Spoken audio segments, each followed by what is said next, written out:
வணக்கம். உங்களோட பேர்? சரி, இன்னைக்கு இதில் யாருக்கு பர்த்டே?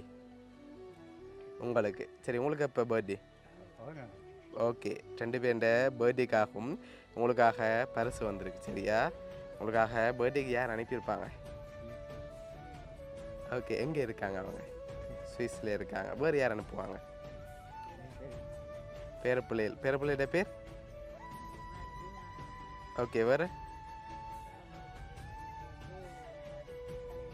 கிளைமதி. சரி, உங்களுக்காக வந்த கிஃப்டை பார்ப்போம். சரியா? ரைட், ஹாப்பி பர்த்டே என்று சொல்லி உங்களுக்காக கேக் வந்திருக்குது, இன்னும் கிஃப்ட் இருக்குது.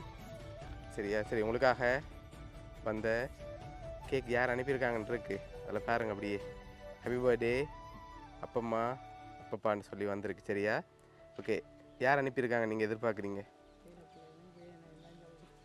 2 பேரும் தான் அனுப்பியிருப்பாங்க. அப்படியா? சரி, உங்களுக்காக இந்த பர்த்டேக்கு ஒவ்வொரு வருஷமும் மறக்காமல் அனுப்பி கொண்டே இருக்காங்க. இதோட 3வது வருஷம் அனுப்புகிறாங்க. சரி, உங்களுக்காக சுவிஸ்லேருந்து பேரப்பிள்ளைகள் மாருதி சாய் மாதவன் சொல்லி சேர்ந்து அனுப்பியிருக்காங்க. என்ன சொல்ல ஆசைப்படுறீங்க அவங்களுக்கு? சரி, ஒவ்வொரு வருஷமும் மறக்காமல் அவங்களோட ஆசைக்கு உங்களுக்காக அனுப்பி கொண்டிருக்காங்க. சரியா? உங்களோட பேரப்பிள்ளைகள் சார்பாகவும் பவுனியா சர்ப்ரைஸ் கிஃப்ட் சார்பாகவும் நீங்கள் பிறந்தநாள் நல்வாழ்த்துக்கள்.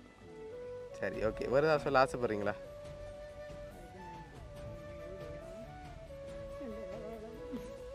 சரி, உங்களை ஹாப்பியாக பார்க்கணும். அவங்க தூரத்தில் இருந்தாலும் ஒவ்வொரு வருஷமும் அவங்க உங்களுக்கு அனுப்புகிறதா அனுப்பி கொண்டிருக்காங்க. அவங்க வெராட்டியும் அவங்க சார்பாக கிஃப்ட்டுகள் வந்து கொண்டு தான் இருக்குது. சரி, நீங்களும் ஹாப்பியாக இருக்கணும்னு சொல்லி நாங்களும் ஆசைப்படுறோம். ஓகே, எல்லோரும் பிடிச்சிருக்கு தானே? சரி, ஓகே.